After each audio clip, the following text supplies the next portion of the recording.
this beautiful morning. It is absolutely gorgeous here in Drogheda.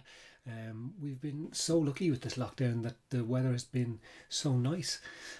So we're all enjoying it as best as we can. We're all keeping our social distance and making sure that we're taking care of each other. In Ireland here, we've had the restrictions kind of lightened up a bit, so it's not quite as strict. We can go a little bit further, but it's still very much around taking care of ourselves and taking care of other people. And it's so important that, I suppose, for all of us, that we don't become complacent and start to think, well, okay, because the restrictions have eased slightly, that it's all right for us to start to meet up and go out and catch up with everybody. It's still quite, we're all susceptible still, so it's important that we stay safe and continue to, I suppose, think about the guidelines, because for all of us, none of us like to be told what to do. I know I certainly don't, but this isn't about me, or it's not about you individually, it's about us collectively. And it's so important that we all remember that by going along with these guidelines, that we are keeping other people safe. So that's so important that we think about other people who may not be able to fight off this virus. So let's just, I suppose, continue to take care of each other by staying at home and staying safe and washing our hands. Today I'm joined by the Moonies. They were a cartoon from years ago. I think they're still going, but I'm not sure. So today we've got just the one question, but it deals with how we can talk to our children about traumatic events. And I suppose in general, we're going to look at the specific question and relate the answers to that, but also look at the wider context of how we actually deliver information about previous traumatic events to our kids, and in general how we can talk to our kids about trauma, because it's not something that we necessarily prepare for. It's not necessarily anything any of us want to talk about.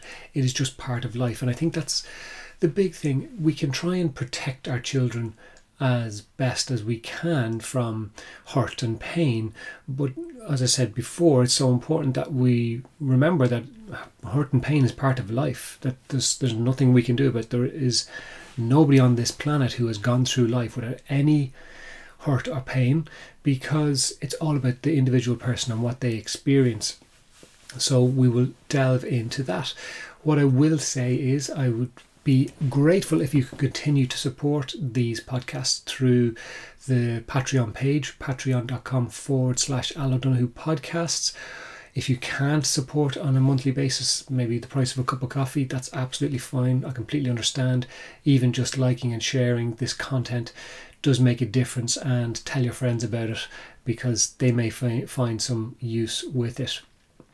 Anything else I need to talk about? Yes, next Wednesday at, I think it's 12 or 1 British Standard Time, we are running a 1-hour workshop for parents who are working from home. It's a very practical workshop. It costs £12. That's it. You can sign up at Eventbrite. I'll put the link down below so you can sign up and come and join. And we'll look at a lot of different ways and techniques that you can set up a structure for yourself and your family so that everybody can manage this working from home. So I suppose a lot of you will have got into a routine of, kids do work, I do work, and some of it will be working well, some of it won't be working as well as you would hoped. And things may be ramping up because school might be sending less, school might be sending nothing at all. There's nothing you can do about it, and you may have calls that you have to take and sit on. So we've got this 1-hour workshop. As I say, it's only £12. You can sign up at Eventbrite, and yeah, it should be good. That's going to be next Wednesday, so please do come and sign up for that. It should be a bit of fun. And we will give you a bit of an idea on how to set up a structure for yourself and the kids so that you don't kill them. You don't kill them. Please don't kill the kids. Okay. So, let's continue. Right. So, tonight, 2 of my children and I were cleaning out my closet, and of course there are pictures and other relics that we found that somehow find their way into closets. As we were finding them, stories were shared and conversations led into one another. Well, one that came up dealt with such heavy and disturbing subject matter from my past. Not to get into too much detail, but it involved a sexual assault with a family member, with me being the victim. I haven't wanted to share that part of my life with my youngest yet because I didn't want to taint his image of me, and I just didn't think he was mature enough yet to handle it.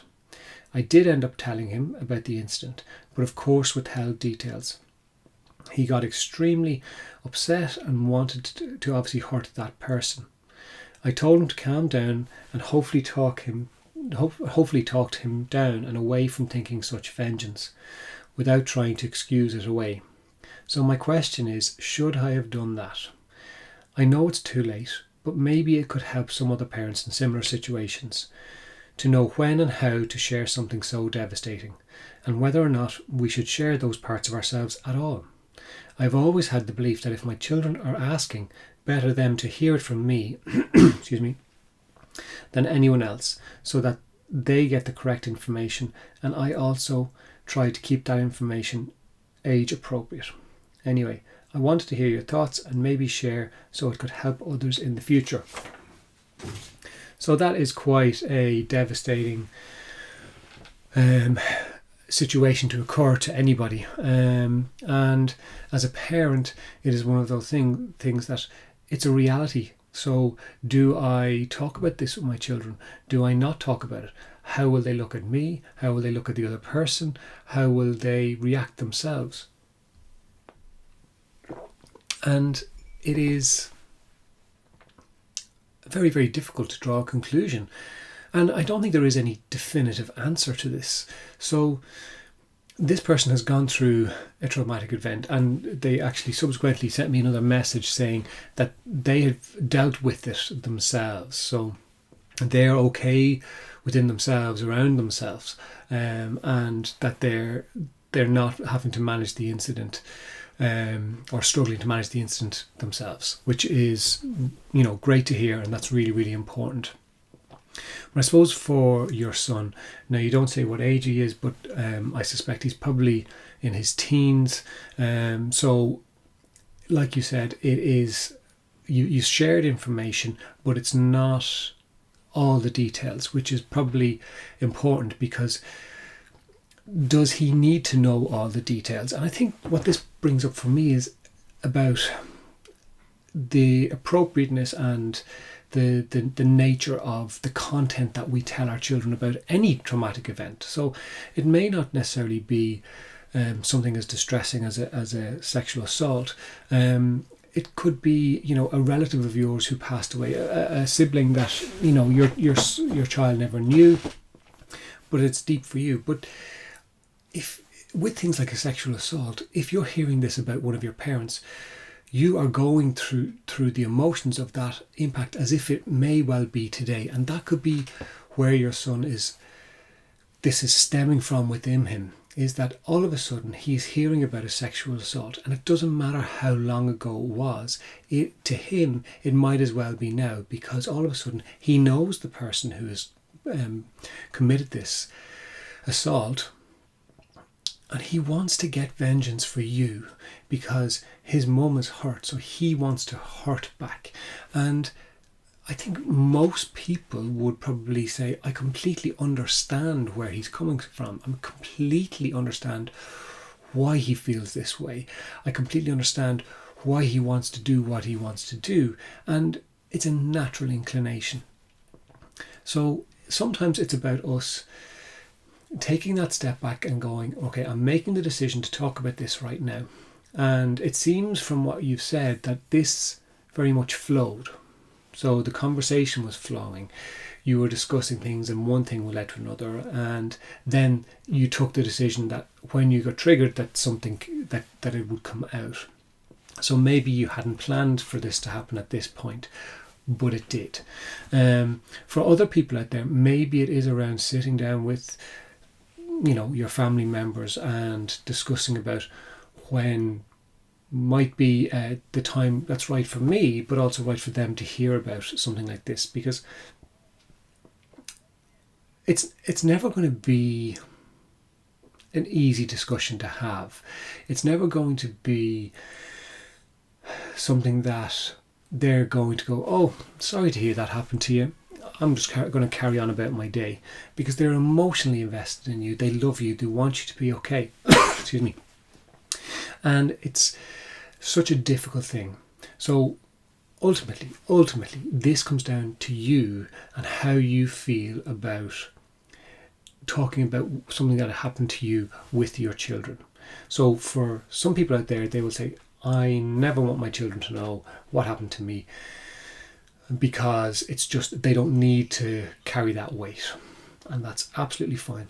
Other people will say, I want my children to know everything, like you said, because I don't want them to hear it from somebody else. And that's okay, for you as well to make that decision. So there's no right or wrong with this. It is very much around, what can my child manage? How much information can they cope with right now? Can they cope with having to look at somebody that they know, maybe their own relative, who has committed a crime, and a very serious crime? And are they capable of managing that for themselves? So what I would suggest is that for your son, maybe you sit down with him in a week or so and have a conversation about how he's doing with the information that he heard. Is he still extremely angry? Is he processing it? How's he getting on? Like you said, you've dealt with this. If he is struggling, maybe you should go and get him some support. So through a counsellor or a therapist, I would suggest maybe not another family member, because they're emotionally invested in him as well. And he may not want to go and talk to somebody about this, but having the option there is so important, because he needs to process this. He needs to understand this. He needs to understand, how do I manage knowing this? How do I manage the next time I see that person? Because, okay, we're all in lockdown at the moment, so he may not see this person for quite some time. Maybe the person lives on the other side of the country. But it's important that he gets to talk through how he's going to manage it, and not necessarily with his mum or his sister or his dad or anyone else like that. Maybe he needs to get that support through somebody in a professional capacity, where he can say what he wants. He can rage, he can rant, he can say, I'm going to tear the head off that person. And that person is a professional who can work through this process with them. So I would say give him that option. Secondly, it's for anyone out there who's dealing with a traumatic experience and thinking about whether or not they tell their children, or how they tell their children. Look at what age are they? Are they able to manage this? Will they need that support, but might they react in a certain way? So how this young man reacted is completely understandable. No one would fault him for reacting the way he is. So it's so important that he has that space to feel his anger and acknowledge his anger, and because it's real for him. It's absolutely real for him. He is fully entitled to feel angry and annoyed and frustrated. Okay, it hasn't happened to him, but it's happened to quite possibly the person that he loves the most in the world. And like I said, although it may have happened a long time ago to you, to him, he's experiencing the impact of that right now. So look for a professional. For anyone else, it's if there is something like this that you do need to talk to your kids about, look at, are they old enough to process this? Are they old enough to handle the information that you feel is appropriate to give? So you may feel that, okay, I don't want to say it too much, or I don't want to go into great detail, but then you have to decide, be ready to answer the questions, because you may have a child who says, I need to know exactly what happened. I need to know where, when, how, what. And that might trigger something in you also, where you are brought back in your own mind to exactly what happened and having to manage that within yourself. So Maybe both of you can go and speak to a professional together to talk through it, but I would suggest maybe separately, so he can say what he needs to say, get it all out, and then work through it with somebody else. It is extremely upsetting. It is extremely difficult when we have to deliver traumatic news to someone we love. It's never easy. We never necessarily know how they're going to react. We don't know how we're going to react. It is just one of those things that is part of life. But I think the sooner we can start to accept that this is a necessary part of how we live our life. Like, you might have young children and you might have to tell them that a grandparent has passed away, or an aunt or an uncle has passed away. That's never going to be nice. It's never going to be, a walk in the park, and you just don't know what way they're going to react. So it is very much about looking at what are the supports we can put in place to help them manage this information. And then other people might decide, I can't talk about this with my child. I just don't want them to have to go through them having to deal with the trauma of finding this out. And maybe that's okay too. We all make the best decisions at any given time with the information that we have. So if in years to come, your son comes back to you and says, I wish you'd never told me, you can apologise. But at the time it felt like it was the right thing to do for you and for him. So and you can explain that to him. Whether he accepts this or not, that is completely up to him. You can do nothing about that. But what I'd suggest is that you do sit down with him, very soon, and have that conversation about how he's managing it, if he needs some support, and how he thinks he's going to manage this going forward. And let him know that you're okay, because if you are okay, now if you need support, go and get more support. If this if talking about this event has re-triggered or re-traumatized you, go and get that support. Go and speak to a professional yourself so that you can actually get yourself back into a place where, okay, I know this has happened. I don't like that this has happened, but it's happened, and I have moved myself forward so I can actually get on with my life. And that is something that has happened in the past. Use that therapeutic support to help yourself and to help him get through this. If, like I said, if you're dealing with maybe the passing of a parent, or a grandparent, it's about sitting down with your children and explaining to them that they've passed, and whatever your belief system is. If you believe in a heaven, if you don't, that's fine. Explain it in the system that you live in and that you guys are comfortable in, and allow them to feel their feelings. It's so important. It's not our place to tell our children to not feel something. So, don't be getting upset now. All right, I'm telling you this information, but don't get upset. That's not fair on the child. They're fully entitled to feel their feelings. If they want to scream their heads off, that's okay, because that's what's going on for them inside. And what we don't want to do is get them to a stage where they're dampening it down and internalizing their sadness and their hurt. They need to be allowed to get it out. So give yourself all a break. It's a very difficult discussion to have with your kids, but it is important, and it's going to come up. There's a good chance that you're going to have to give your children some sad news, and it's about letting them be upset about it. And also, if you're upset about it, it's okay for them to see you upset, because this is life, and it's really important, because they learn from watching you how you live. So they learn how to be an adult by watching you, and if you are in a position to be able to show that emotion, it's okay for them to see it, because then it's almost like a permission for them to go, okay, it is okay for me to cry because mum or dad is crying. It's okay for me to feel sad, and to work through that grief process themselves.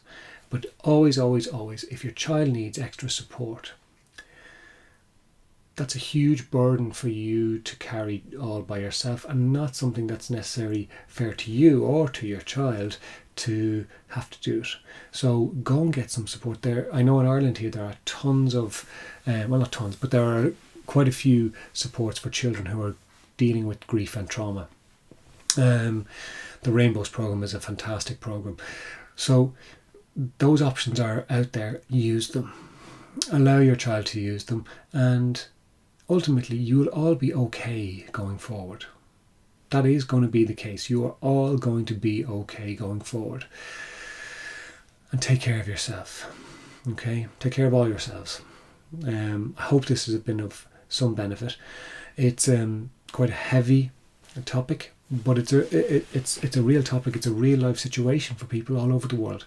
So I felt it was important that we talked about it and discussed it, and allowed ourselves the permission to think about, well, how might I manage it? Now the other side of it is how you think you might manage it now might be very different when an actual traumatic event does come around. So that's okay too. It's all right to change your mind. That's the other side of this. Like, we are human beings. We are allowed to change our mind around something. If we live by the norms of social media, well then once we say something, that's the way we feel about it forever and ever and ever and ever and ever. And that's just not true.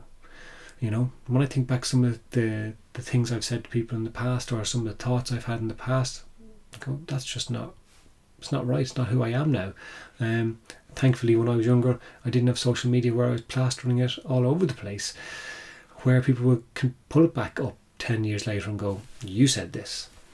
So we grow, we move, we change, and that's all right. We can change our opinions about people, about things, about issues, and that's all right too. All right, guys, you all take care, and I will see you next time. Cheerio.